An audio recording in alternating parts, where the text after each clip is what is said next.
Ever hear a name that just sticks with you? Electrosaurus. Mm-hmm.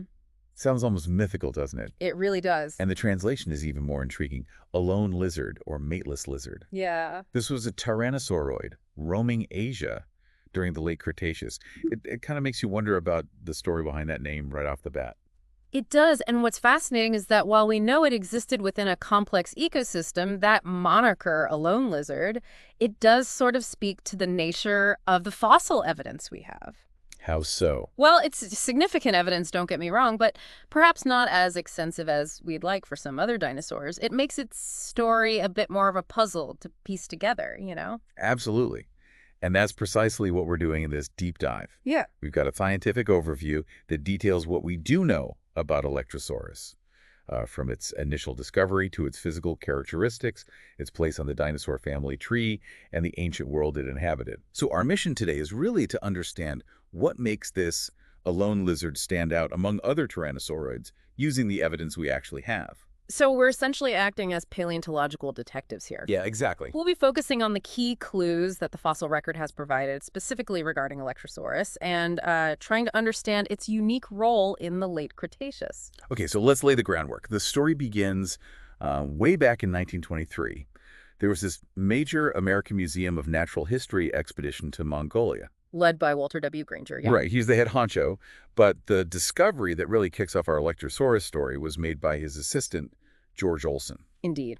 On April 25th, 1923, Olson made a really crucial find, the holotype specimen for Electrosaurus. This is cataloged as AMNH FAR 6554. And that was? It was a nearly complete right hind limb. And that's incredibly valuable because, well, a complete leg provides a wealth of information about how the animal moved and its overall build. Wow. And get this, Olson wasn't finished. Less than 2 weeks later, May 4th, just a short distance away, he unearthed another set of remains. That's right, AMNH 6368. Which included what? A right humerus?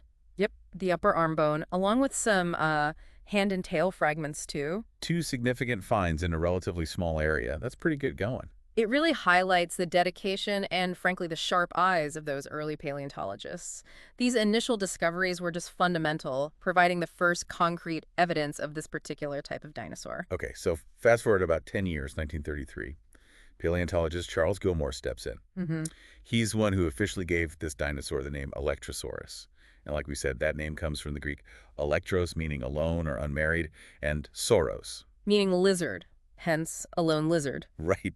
And the specific name, Olsani, that was a well-deserved hat tip to George Olson for his pivotal discoveries, wasn't it? Absolutely. It's standard practice in paleontology, really, to honor those who first find significant specimens. It's a nice touch. It still makes you wonder about Gilmore's reasoning behind a lone lizard. Well, perhaps the initial find of a mostly solitary hind limb, just the leg, led to that interpretation. It's a bit poetic, even if the animal itself wasn't necessarily solitary in its actual behavior. We don't really know that. Fair point. Now let's try to picture this a lone lizard. Based mainly on that holotype hind limb, scientists estimate it reached about 5 to 6 meters in length. Yeah, that's about 16 to 20 feet. And weight-wise? Somewhere in the range of 454 to 907 kilograms, so roughly 1,000 to 2,000 pounds. Okay, so a respectable size for a predator, definitely. But not quite, T-Rex huge. Precisely. It's considered a medium-sized tyrannosauroid. And the description moderately bulked suggests a more, perhaps, agile frame compared to the real bulkier giants later on. Right. And here's where it gets particularly interesting.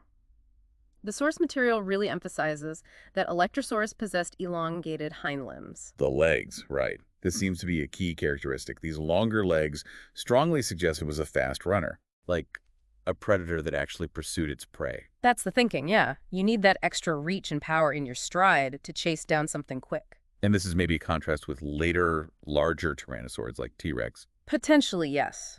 As adults, the really big ones might have relied more on sheer power, maybe ambush tactics, rather than pure sustained speed. So the long legs in Electrosaurus hint at, well, maybe a different hunting strategy. That's a crucial insight. It points towards a possible diversity in hunting styles within the whole tyrannosaurid lineage. Exactly. Electrosaurus perhaps occupying an ecological niche as a more nimble hunter. And those measurements from the leg bones tell that story. They really do. The specific measurements of that holotype hind limb are compelling. The femur, the thigh bone, was about 72.7 centimeters long. The tibia, the main shin bone, was 73 centimeters. Wow, almost identical length. Very close, yeah. And the third metatarsal, a bone in the foot, was the longest at 48 centimeters. That comparison, the femur and tibia being nearly equal, is significant. It's amazing how much information is packed into those numbers, and the fact that the metatarsals are also pretty long reinforces that idea of a running dinosaur, right? Absolutely. And the ankle bones, the astragalus and calcaneum, they were also preserved. Importantly, they were strongly attached, but not fused. What does that tell us? It suggests a certain degree of flexibility in the ankle joint, which, would have been beneficial for a swift-footed animal navigating terrain. Gilmore's first description also picked out other key features, didn't it? Yes, he noted the generally long and slender build of the limbs, even mentioned a slender humerus, the arm bone. Even though the arm wasn't part of the main find. Well, remember Olson's second find. It had arm fragments. Gilmore also noted a robust and curved claw on the first finger, again based on fragments, and he re-emphasized that near equal length of the femur and tibia. Okay. And he also observed that the astragalus was about 1/4 the combined length of the astragalus and tibia. These are all like specific anatomical details that help differentiate it. And more recent work has added even more detail. That's right.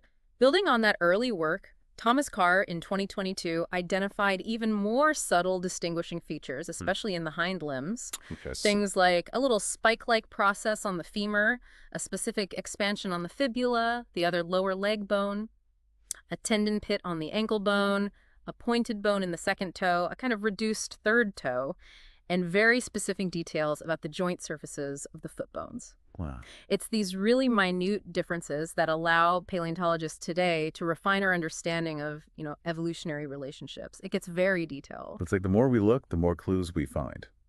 Now let's tackle the tricky question of where Electrosaurus fits into the dinosaur family tree, its classification. Gilmore initially saw similarities to Gorgosaurus. Yeah, and he placed it within the Deinodontia, which was an old term. That group is now basically considered equivalent to the Tyrannosauridae, the main family of tyrannosaurids, so he recognized it as some kind of relative early on. But it's been tricky to pin down exactly where it fits. It has, mainly because our primary evidence is that hind limb.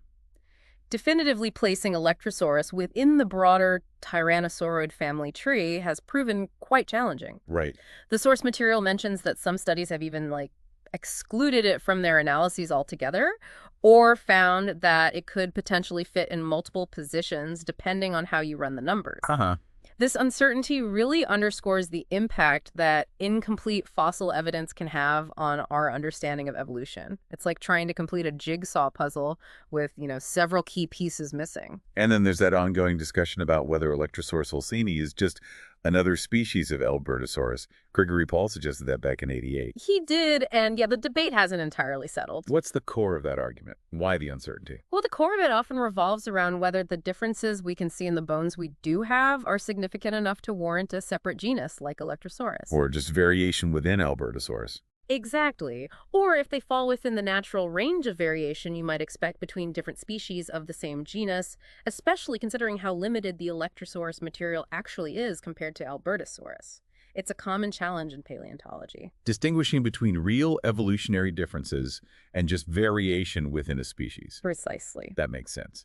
And let's not forget that second batch of bones Olson found, AMNH 6368, it turned out those arm bones weren't from Electrosaurus at all, right? That's correct. Big correction later on. Those forelimbs were identified as belonging to a therizinosaur. A completely different group of theropods. Yeah. Known for those huge claws. Yep. It just highlights the importance of careful analysis and, well, the fact that fossils found close together aren't necessarily from the same individual or even the same species. Right. Easy mistake to make initially, I suppose. So the hind limb from the first find, AMNH 6554, that's now the main reference specimen, and it clearly shows tyrannosaurid characteristics. The arm bones are out of the picture for Electrosaurus itself. It just goes to show how science corrects itself. And what about those small-tail vertebrae found with the therizinosaur remains? Still mystery. Those are still a bit enigmatic, yeah. They show some resemblance to bones from smaller theropods like Deinonychus, maybe even the early sauropodomorph Plateosaurus. Their exact affinities remain uncertain. They definitely don't neatly fit with either tyrannosaurids or the Euryzinosaurids based on what we currently understand. Just some odd bits found nearby. The fossil record, Certainly keeps us on our toes. Now, the source mentions some potential additional Electrosaurus specimens discovered later. Right, in the Bayan Shire Formation in Outer Mongolia, found by Altandrel Pearl. And these include fragments like a partial upper jaw and some foot bones. Mm-hmm. And the thinking is, well, the Iron Dabasi Formation, where the original is found, and the Bayan Shire Formation seem to have hosted pretty similar dinosaur faunas overall. So it's plausible Electrosaurus lived in both. It's plausible, yes. However, as the source correctly points out, these potential Bayan Shire specimens, they show some features that are maybe more typical of later, more derived tyrannosaurids. Features not seen in the original holotype leg. Exactly. Features that aren't present in the original Electrosaurus hindlimb. So, while they might represent a closely related species, or maybe even Electrosaurus at a different life stage, we can't definitively assign them to Electrosaurus ilsini right now. It's still an open question. So it's a case of similar, but maybe not exactly the same, which must make classification really difficult sometimes. It does. And it sounds like different scientific studies have placed Electrosaurus in different spots on the family tree over the years. One study in 2013 suggested a close link to Jiang Yes. while another one back in 2005 placed it as a more primitive dryptosaurid. That's quite a range. What leads to such different conclusions? These varying placements often stem from the specific sets of anatomical characteristics that different researchers focus on in their analyses. It may be the methods they use. And the methods they use to compare these features across different dinosaur groups, exactly. Different studies might prioritize certain bones or specific details, especially when dealing with incomplete fossils like Electrosaurus, leading to different interpretations of evolutionary relationships. But we're confident it's a tyrannosaurid, broadly speaking. Oh, yes. Broadly speaking, we can confidently place Electrosaurus within the Theropoda, the big group of mostly carnivorous dinosaurs, and more specifically within the Tyrannosauridae. That's the larger superfamily that eventually gave rise to the famous tyrannosaurids like T. rex. It's definitely in that lineage. Okay, so we have a picture of a medium-sized tyrannosaurid, maybe 16, 20 feet long, with those notable long legs. Let's delve into how it might have actually lived its paleobiology. That emphasis on elongated hind limbs really paints a picture of a fast-running predator, doesn't it? One that actively chased down its meals. Exactly. The source even draws a comparison to modern flightless running birds like ostriches or emus. Those longer legs, particularly the elongated digits and metatarsals in the foot, they would have increased its stride length and likely its speed. That gives it an advantage in pursuing agile prey. And there was that study calculating its running ability. Yes, that 2016 study by Persons and Curry, they calculated a relatively high CLP score for Electrosaurus, that's cursorial limb proportion. It's basically an indicator of how well adapted an animal is for running. And its score was high. It was high compared to many other large carnivorous dinosaurs, like carnosaurs. But interestingly, it wasn't quite as high as some of the later, much more heavily built giant tyrannosaurids. Suggesting, again, that different role. Again, suggesting maybe a different ecological role, perhaps emphasizing agility in pursuit over just sheer power or top-end speed compared to the absolute largest ones. And it sounds like those running legs were generally in good shape. A 2001 study by Rothschild and colleagues looked at Electrosaurus foot bones for stress fractures. They did. And they didn't find any evidence of stress fractures in the specific specimens they examined. Which could mean Well, it's a fascinating piece of information. We need to be cautious, of course, about drawing broad conclusions from a limited sample size. yeah. But the absence of stress fractures could suggest that the examined individuals weren't constantly subjected to the types of repetitive high-impact activities that caused those injuries. Or perhaps their skeletal structure was just particularly well-suited, very robust for their mode of locomotion. Interesting. Okay, now let's paint a picture of the world Electrosaurus inhabited its paleo environment. We know it's from the Late Cretaceous, specifically the Iron Dabasu Formation in Inner Mongolia, China. Correct. And the dating seems to have a bit of wiggle room, but generally estimated as Santonian in age. Which is roughly. Around 96 million years ago, give or take, though some studies suggest it might possibly extend to the later Campanian Maastrichtian stages as well. So a significant chunk of the Late Cretaceous. And what was that environment like? What's key is that it was a Late Cretaceous environment characterized by a large floodplain. Think lots of braided rivers, extensive vegetation. Sounds pretty lush. It likely was. And such an environment would have been capable of supporting a diverse population of herbivorous dinosaurs. which naturally would have served as potential prey for a predator like Electrosaurus. Exactly. And the source lists some of those contemporary plant eaters: Bactrosaurus, Gilmoriosaurus, and the large sauropod Cnidosaurus. Yep, a varied menu for a hungry carnivore. And Electrosaurus wasn't the only meat eater around, was it? It shared its environment with other theropods. Quite a few, actually. The list includes Arcunithamimus, Senagnathesia, Erlionsaurus, the giant Oviraptorosaur Gigantoraptor, and the Therizinosaur Nemongosaurus. Wow, that's a busy neighborhood for predators. Yeah. How might so many different types have coexisted? That's a great question, and it points to niche partitioning. In such diverse ecosystems, we often see a degree of specialization, Meaning, meaning these different theropods likely varied in size, maybe their hunting strategies, perhaps the specific types or sizes of prey they targeted. This allows them to coexist by occupying slightly different ecological niches, reducing direct competition. like the smaller ones go after smaller prey, the bigger ones go after bigger stuff. Something like that, yes. Or perhaps hunting in different areas or at different times, various ways to share the resources. And then there's also the possibility, as we mentioned, of Electrosaurus having lived in the Bayonne Shire Formation as well. Similar age range, similar environment to Iron-Dabasu. That's the idea. The Shire is generally dated from the Cenomanian to Santonian stages, so roughly 95.9 to maybe 89.6 million years ago, a significant overlap. And what evidence supports Electrosaurus being there too? While primarily the similarities in the overall environment, also thought to be a floodplain or riverine system, and the presence of related or similar dinosaur taxa in both formations. Like shared families or genera? Exactly. Plus, the discovery of similar types of ostracods, those are tiny crustaceans very sensitive to environmental conditions, also suggests comparable habitats between the two. Okay. And if Electrosaurus did live there, it would have coexisted with a slightly different set of neighbors. A different, though perhaps related, set of theropods, yes, including the Dromaeosaur kilobator, the Ornithomimosaur garudamus, and the Therizinosaur segnosaurus. And different herbivores too. Yeah, different herbivores like the Ankylosaurs, Teleruus, and Sagantija, and others like Graciliceratops, Gobihadros, and the sauropod Urketu. It really paints a picture of these interconnected ancient ecosystems across the region. It does. And that mention of a giant canignathed, like an Oviraptorosaur relative, found in the Bayonne Shire that shows similarities to Gigantoraptor from Iron-Dabasu. Right, that 2015 report. It further strengthens the idea of a potential faunal link, or at least very similar types of animals, occupying these two formations around the same time. Suggesting maybe some movement between the areas or just shared ancestry.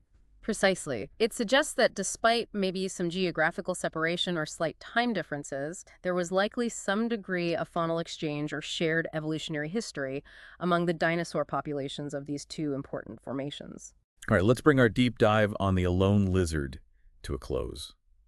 We've discovered that Electrosaurus was likely a medium-sized tyrannosauroid, probably relied on speed thanks to those distinct, elongated hind limbs.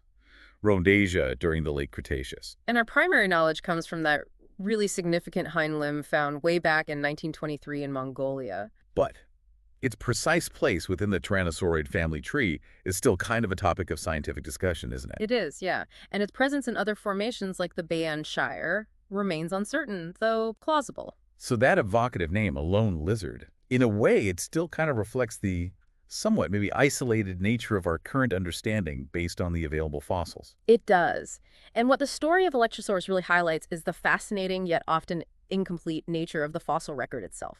Even from a significant find like that hind limb, we can glean a surprising wealth of information. But so many questions inevitably remain. Each new discovery, however small, has the potential to significantly refine our understanding of dinosaur evolution and the intricate ecosystems they inhabited. So we wrap up, maybe something for you to think about. Yeah. Given these gaps in the fossil record and the ongoing scientific debate surrounding its classification and potential distribution, what other secrets might be buried out there in the Gobi Desert, just waiting to be unearthed? Secrets about the evolution and diversity of tyrannosauroids like Electrosaurus. What future discoveries could maybe fundamentally alter our perception of this alone lizard and its actual role in its ancient world? It's a powerful reminder, isn't it? The prehistoric story is definitely still being actively uncovered piece by piece.